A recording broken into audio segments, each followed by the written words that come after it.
जी, तो आज मैं लाई हूँ आपके लिए बहुत ही मज़ेदार सी मटन कोरमा की रेसिपी जो कि यूज़फुल होने वाली है, ख़ास तौर पे उन मेरी बहनों के लिए जो जॉब करती हैं या फिर उनको करनी है जी दावत कल, तो उनके लिए बहुत ही यूज़फुल होने वाली है ये रेसिपी। प्लीज़ फ़ॉलो कीजिएगा। हेलो जी, अस्सलाम वालेकुम, कैसे हैं आप? उम्मीद है कि ठीक होंगे।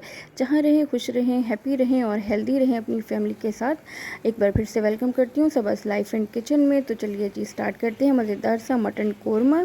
तो यहाँ पे ले लिया है जी मैंने हाफ़ केजी मटन, क्योंकि हम 3 से 4 लोग होते हैं तो हमारे लिए इतना बहुत होता है। तो मटन में मैंने 1.5 गिलास पानी शामिल किया, उसमें शामिल कर दूँगी जी मैं 5 से 6 जवे फ्रेश लहसुन के छिलके आपने शामिल करने हैं। फ्रेश अदरक को चॉप करके वो शामिल किया, 1 टेबल स्पून एक छोटी प्याज और थोड़ा सा नमक।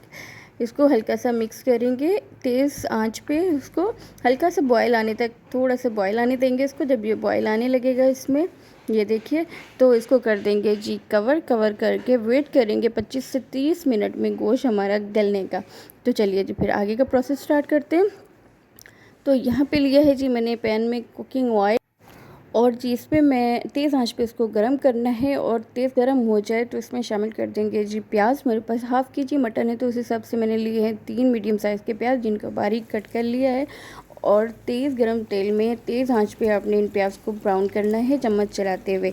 लो फ्लेम पे कभी भी प्याज को ब्राउन नहीं करना, ना तो ये क्रंची होंगे और ये सॉफ्ट हो जाएंगे, और फिर ये क्रंची नहीं होंगे, ब्राउन नहीं होंगे।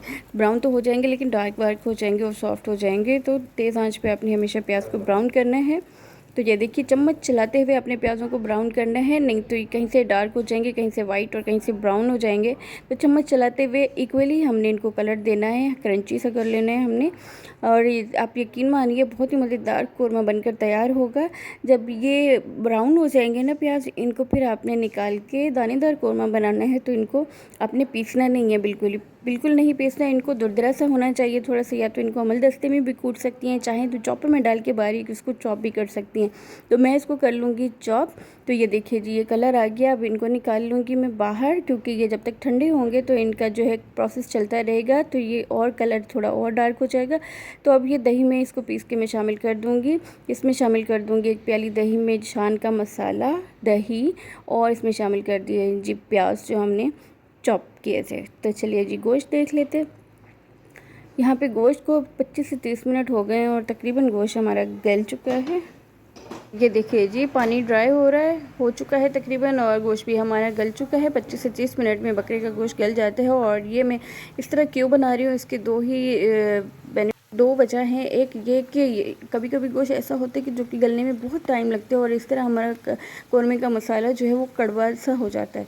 तो इस तरह ये कड़वा भी नहीं होगा। दूसरी बात ये कि अगर आपके घर में दावत है तो ये आप इस तरह इस स्टेज पे ऑयल डाल के इसको भून के आप रख दें। सुबह उठें, दही और मसाला डाल के उसको दम पे लगा दें। जितनी देर में आप बाकी चीज़ें बनाएंगे, 10 मिनट में आपका मज़ेदार सा खुशबूदार सा कोरमा बनके तैयार हो जाएगा। तो ये है ना यूज़फुल आपके लिए। तो अगर किसी को अच्छी लग रही है रेसिपी तो लाइक कर दिएगा। तो यहाँ पे मैंने इसमें शामिल कर दिया है जी हाफ़ प्याली से थोड़ा सा ज़्यादा कुकिंग ऑयल।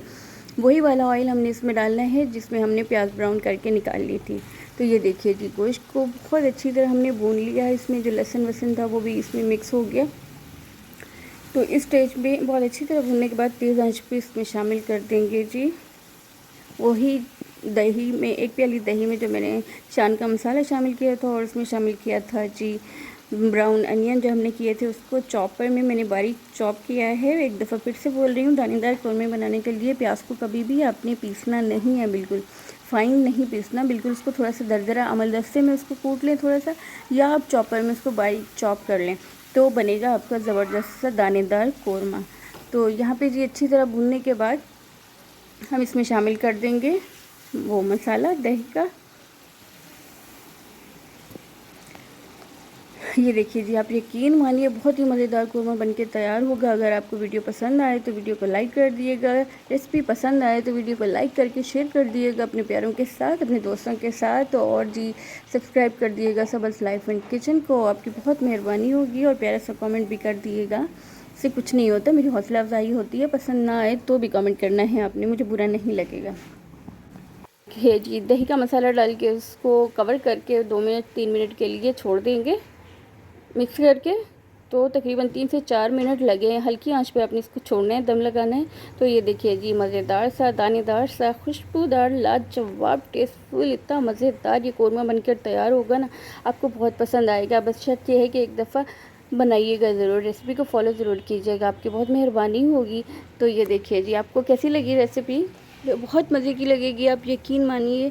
एक दफ़ा आप बनाएंगी ना तो फिर इसी तरीके से ही आप बनाएंगे। इससे बहुत इजी हो जाता है। अगर मैं कभी कभी जब मटन का, बीफ का कौरमा बनाना होता है ना, तो मैं ऐसे ही बनाती हूँ और बहुत इजी हो जाता है मेरे लिए, सच बताऊँ तो यकीनन आपके लिए भी यूज़फुल होगा। तो ये देखिए जी, मज़ेदार सा कौरमा हमारा तैयार हो गया। आप इसको बाहर के नान के साथ भी सर्व कर सकती हैं और सर्व कर सकती हैं आप इसको घर की चपाती के साथ भी, जैसे आपकी मर्ज़ी, लेकिन नान के साथ ज़्यादा अच्छा लगता है। तो ये देखिए जी, माशाल्लाह कितना ज़बरदस्त बन के तैयार हुआ है। आप में से कितने लोग हैं जिनको ये पसंद आया है? प्लीज़ कमेंट तो कर दिया करें यार, कुछ भी नहीं होता। तो ये देखिए, मज़ेदार सा कौरमा बन के तैयार हो गया है। दुआ में रखिएगा मुझे याद। अभी तक के लिए इतना ही, मिलती हूँ एक और मज़ेदार सी रेसिपी के साथ। तो तब तक के लिए अल्लाह हाफिज़, बाय बाय। यहाँ भी